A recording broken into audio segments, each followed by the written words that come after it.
Assalamualaikum warahmatullahi wabarakatuh. Halo rekan-rekan YouTube semuanya, kembali bersama saya. Pada kesempatan kali ini, saya akan membahas tentang contoh jawaban studi kasus pada UP atau UTBK PPG bagi guru tertentu. Mari kita mulai videonya. Jadi pada video kali ini, saya akan sharing atau berbagi pengalaman mengenai tentang studi kasus pada UP atau UTBK yang sudah saya lalui di tahun 2024 yang kemarin. Nah, jadi bisa kalian lihat ya di layar. Untuk yang di sebelah kiri itu adalah contoh ya dari jawaban studi kasus saya. Kemudian yang di sebelah kanan ini rubrik penilaian ya atau panduan saya dalam membuat studi kasus pada tahun yang lalu. Jadi ya untuk studi kasus soal yang pertama itu kita diminta untuk menjelaskan permasalahan yang kita hadapi ya atau kasus nyata yang pernah kita alami. Nah, di sini saya di bidang studi PJOK ya membuat permasalahan ya atau menuliskan permasalahan yang nyata yang terjadi pada saya pada waktu itu ya, yaitu tentang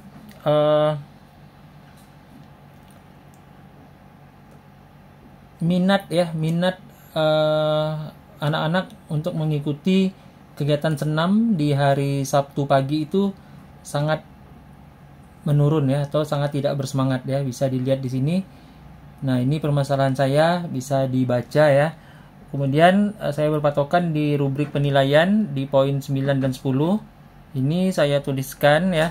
Saya buat dengan panduan yang pertama, kondisi yang diharapkan seharusnya. Nah, di sini pada studi kasus saya bisa dilihat ya.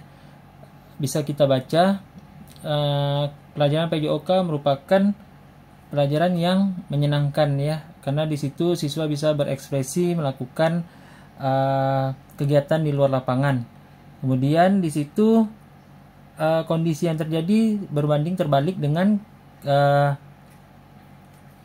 kondisi yang saya harapkan ya. Jadi kondisi yang terjadi adalah siswa saya itu sangat tidak bersemangat dalam melakukan kegiatan senam di hari Sabtu. Nah, jadi di situ banyak dari mereka itu yang beralasan sakit ya, tidak hafal gerakan senam, dan bahkan sampai ada yang bersembunyi di dalam kelas untuk menghindari kegiatan senam ini. Nah, padahal sebenarnya aktivitas senam ini sangat menyenangkan dan sangat penting bagi kesehatan setiap manusia. Nah, di sini pada permasalahan yang dihadapi ya, pada poin permasalahan yang dihadapi ini saya berpatokan dengan yang di poin 9 dan 10 ini ya.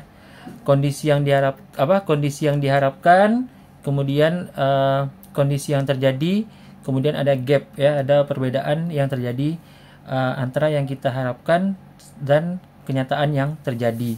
Kemudian untuk jawaban yang kedua yaitu upaya yang dilakukan atau upaya menyelesaikan masalah tersebut adalah, nah bisa kita lihat ya di sini saya membuat mencoba pendekatan yang lebih kontekstual dan visual. Kemudian memilih menggunakan media visual dalam menerapkan proses pembelajaran berbasis proyek ya. Kemudian saya menampilkan video senam ya. Kemudian saya memotivasi siswa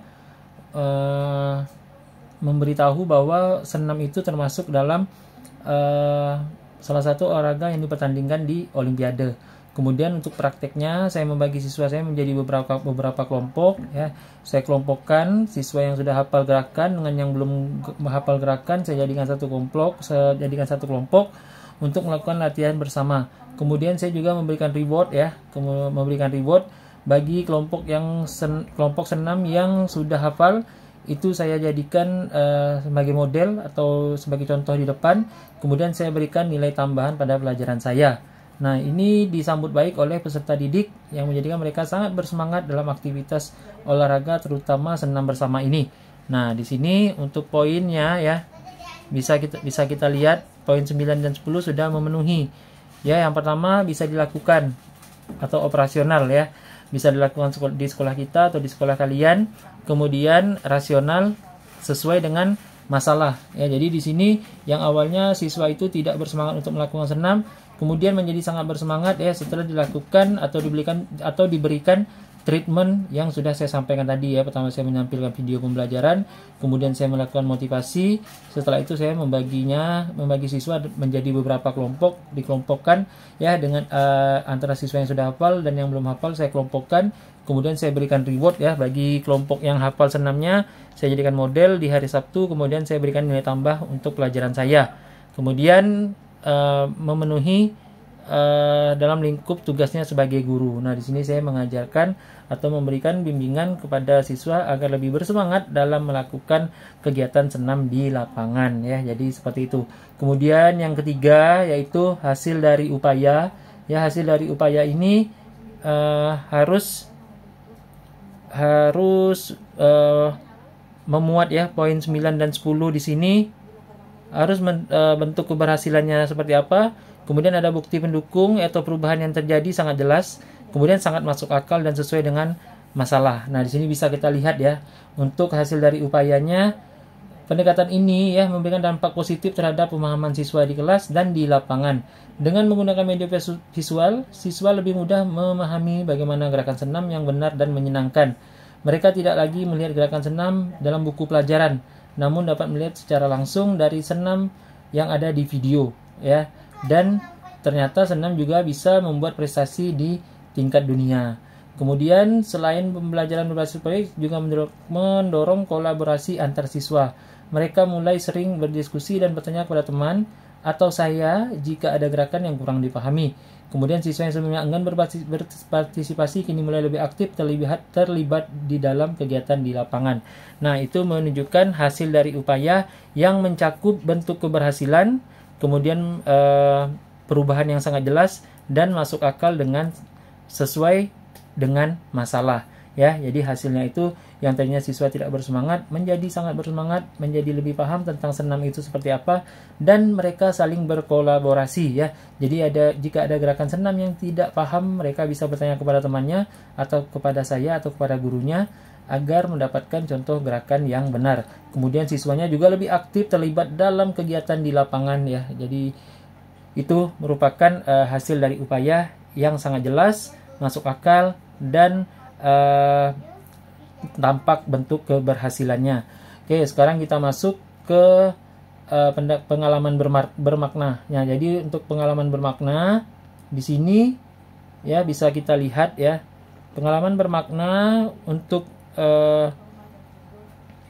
di rubrik penilaian ya di poin 9 dan 10 ini dapat dipetik ya yang berkaitan dengan cara menyelesaikan masalah, kemudian antisipasi masalah serupa agar tidak terulang kembali, kemudian yang ketiga peningkatan kualitas penanganan masalah. Nah, jadi kita bisa lihat di pengalaman berharga yang sudah saya tuliskan di sini ya. Pengalaman berharga mengajarkan betapa pentingnya penggunaan media pembelajaran yang konkret dan kontekstual. Pemberian motivasi dan perhatian kepada peserta didik juga sangat penting karena bisa membuat peserta didik lebih bersemangat dan antusias dalam kegiatan pembelajaran, serta bisa mencegah permasalahan serupa tidak terjadi kembali ya.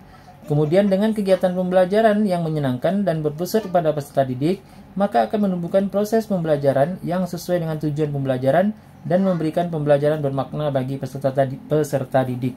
Nah, jadi untuk pengalaman berharga yang ini ya mengajarkan saya ya bahwa pentingnya penggunaan media pembelajaran yang konkret dan kontekstual. Ya, jadi dengan memberikan media pembelajaran secara nyata dan secara kontekstual bisa membuat siswa menjadi paham dan lebih tertarik dalam mengikuti pembelajaran.